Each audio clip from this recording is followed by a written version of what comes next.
kulang na pagkain at mababang kita. Kaya pa ba bayan? This theme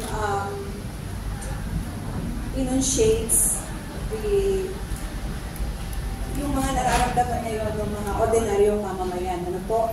Ito po talaga yung pinoproblema sa araw-araw ng ating mga kababayan. Kaya nga po, ang aming foundation, ang Integrated Rural Development Foundation, matagal na rin nag-aadvokasya ng kasiguruhan sa pagkain or food security. Simula pa po noong 2000, nung unang sa panahon ni former President Gloria Macapagal-Arroyo ay kanyang inintroduce yung rice trade liberalization at yung privatization ng LFA. Nagsimula na po yung advokasya ng mas malakas na suporta sa agrikultura at pamunahin sa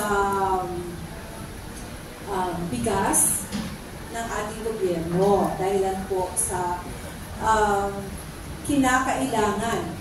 Yung senaryo namin noon, noong 2000, ay baka magkaroon ng kagutuman, tumaas yung mga presyo, at ang maapektuhan na yung ating mga mamamayan. Fast forward, 2000 po yun, 25 years na nakalipas, aba, yan pa rin ang nararamdaman ng ating mga mamamayan. Yun nga lang, bukas na ang merkado sa bigas, o tinatawag natin rice trade liberalization, na noon ay tinutulan ng mga magsasaka ay nandito na sa atin ngayon. Pero, bakit nakakaramdam pa rin tayo at lalo nga yatang sumisidhi yung krisis sa pagkain? Di po ba? Kaya nga po, napapanahon na rin na tugunan namin. Itong mula sa IRDF ay matugunan itong problema sa pamamagitan ng hindi lang pag-aaral, kasi marami na tayong taon ng pag-aaral, kundi mas masiping pag-dialogo, pag-lalabi at pagpapaabot itong mga analysis natin at pagmumulisa ng mga paborableng opinyon ng ating mga mamamayan para sa mga pulisiya, batas, at iba pang mga urgent actions na kailangan ng ating pamahalaan upang matugunan itong problema sa patuloy na pagtaas ng presyo ng mga pagkain, kasalatan sa pagkain dahil na mataas yung presyo, ang iba hindi na lang kakain, maraming mga mamamayan natin, halos 30% ang food poor na maaaring nag-skip na ng kanilang mga pagkain dahil po sa pagtaas ng presyo ng mga ito. At syempre, yung patuloy na mababang kita, lalo na po ng ating mga food producers. So, sa itong Meet the Press activity natin, ay nandito po yung Presidente ng Integrated Rural Development Foundation, Presidente ng Freedom from Debt Coalition, at iba pang mga NGOs, at isang matagal ng labor advocate. At ngayon siya po yung first nominee ng Arise Party List, number 41. So, si Dean Renel Frenelio. Isa po siya sa mga resource persons natin. At nandito rin po yung Vice President ng AMA Katipunan, isang pambansang federasyon ng mga magsasaka sa Pilipinas, si Mr. Ed Landayan, Ka-Ed Landayan. At parating pa lang, si Professor Chodoro Mendoza, na isang scientista, former professor ng University of the Philippines at Los Baños, agronomist, at consultant dito ng IRDF. So, we promise you a very fruitful discussion this morning. At lalo na lang kung marami din sa inyo, kayo mismo nakakaramdam dito ang mga problema at nakahanda naman pong sagutin ng ating mga speakers ngayon ang mga katanungan. As an overview, ito nga yung sinasabi natin patuloy na pagtaas ng mga presyo ng mga pangunahing bilihin, lalo na yung mga pagkain, ay nakita natin yan last year, lalo na po dun sa bigas.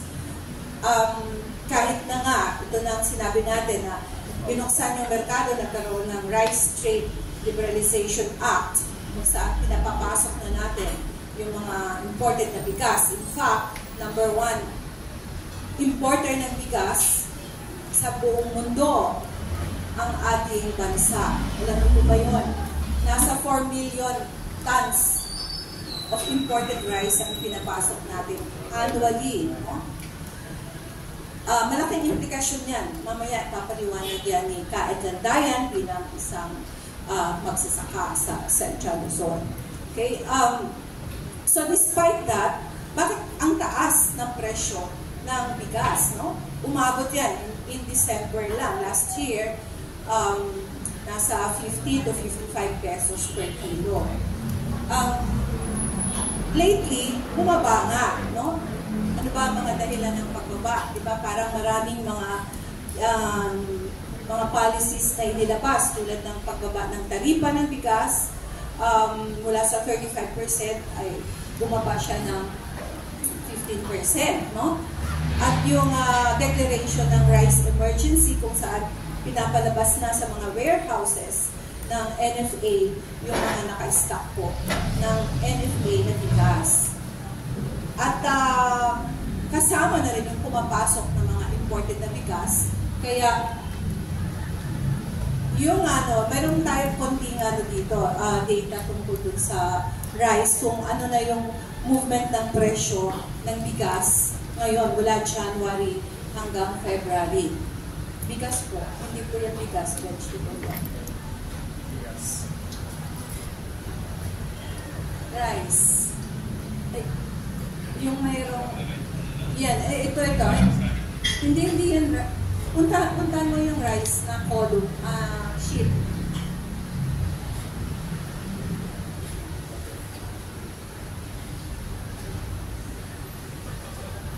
Hindi ba babasa? Pakiano mo, ang national.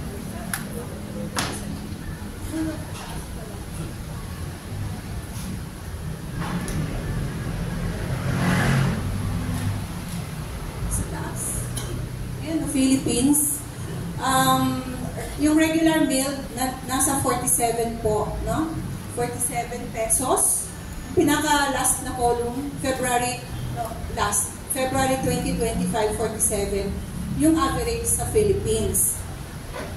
NCR, 43. Ano po, so, sana nakikita natin yan doon sa mga market po natin no? Na 43 yung ano. Pero, kahit na sabihin natin, bumaba, dahil nga doon sa mga sinabi kong factors, ay pag tinignan mo, ito po yung mga na-yellow, no? Yung yellow, yun yung above average. So, 50 pesos per kilo pa rin yung Kalinga, yung Mountain Province. So, marami pa rin mga probinsya yung matataas, no? Nandyan po yung Olongapo City, 54 pesos per kilo. Yung Zambales, 62. Ay, mahal, ano? Ang Batangas, may port na yan, no? 60 pesos. Diretso mo lang. So, yung mga in yellow, nandyan yung Romblon, 57. Albay, 50 pesos sa Bicol Region. Catanduanes, 50 pesos. Masbate, 50 pesos. So on and so forth, no? So, marami pa rin probinsya at iilan lang yung medyo below the national average price na 47. May umaabot pa ng mga 38. Mga ilan-ilan lang yan.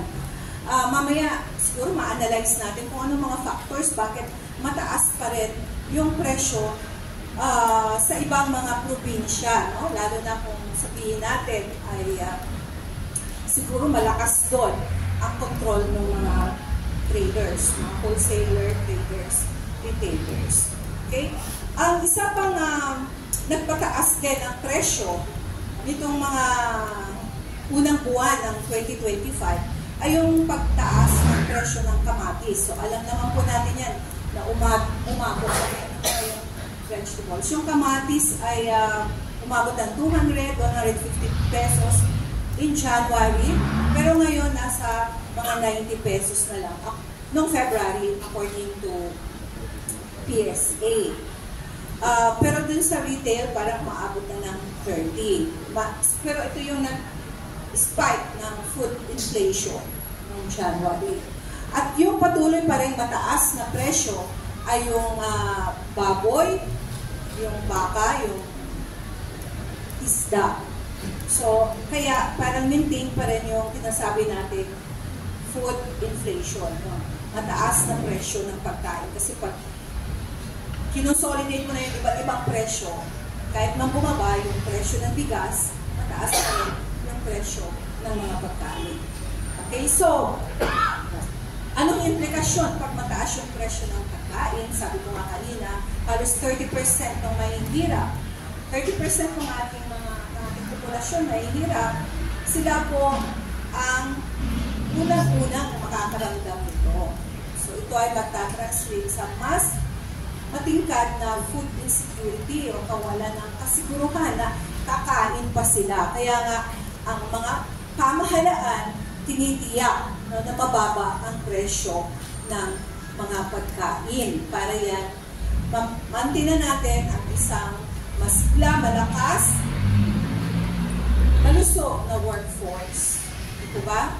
So sa Pilipinas, nararamdaman po ba natin yon? Parang hinahayaan na lang yung mga consumers, no? Doon sa kanilang kapighatian, no? Yung kawalan ng kasiguruhan, no? Sa pagkain. May mga pulisiyang isinagawa, no? Sabi ko nga, yung mga Rice Emergency Act, pagbaba ng taripa, pero ng bigas, no? Pero parang kulang pa rin, no? So maraming factors po yung nagtutulak upang panatilihin mataas yung presyo ng mga pagkain. At yun po ang ating ipipresenta ng ating mga speakers. So mula po yun sa factor ng mataas yung gastos natin sa pagtatanim. Siyempre, kung mataas yung gastos, may bibenta rin ng mataas. Pero, unfortunately, mababa naman ang presyo ng mga pangunahing produkto ng ating mga magsasaka. So, paano nangyayari na mataas pagdating sa consumer? So, dito may isip natin na baka mayroong mga intermediate forces dyan na nagpo-control ng presyo. So, yung mga traders, wholesalers, retailers, baka sila yun. Tingnan natin yun. Pangatlo, mayroon bang mga pulisiya na nagtutulak na sinasabing makakapagpababa ng presyo, pero in the end, tumaas din pala. So ano po yung mga pulisiya na yun? Una na doon yung kawalan ng suporta ng pamahalaan sa mga nagtatanim. So pag-reduce, pagpapawas ng mga subsidyo ng suporta. At on the other hand, pagpo-promote naman ng liberalization. So, syempre, para maipasok mo yung mga imported na mga pagkain, abay babawasan mo ang kabilang banda ang suporta sa lokal na mga producers. And then yung pang-apat na pwedeng driver din ng pagtaas ng presyo ay itong climate change. Yung mga pag-drought, maraming ulan, lalo na yung mga shear lines, nasisira po yung mga pananim, nababawasan din ang production. So, bigyan na po natin ng pananalita at yung kanyang pagpapaliwanag sa bahagi naman ng mga farmers. No? Bakit po sa halip na maramdaman ng mga farmers yung pag-angat ng kabuhayan nila dahil tumaas na yung presyo? Bakit? Well, patuloy na rin naman pala. Tumaas yung presyo ng palay, ng bigas. Pero bakit nilaramdaman ng mga farmers na kasama nyo kaedlandayan? So, pwede po bang magbigay kayo ng kuro-kuro nyo sa pagtaas ng presyo ng pagkain? At ano naman yung epekto, ano yung nangyayari ngayon sa ating mga si Kaedlandayan po, chairman ng Katipunan. Magandang umaga sa inyo.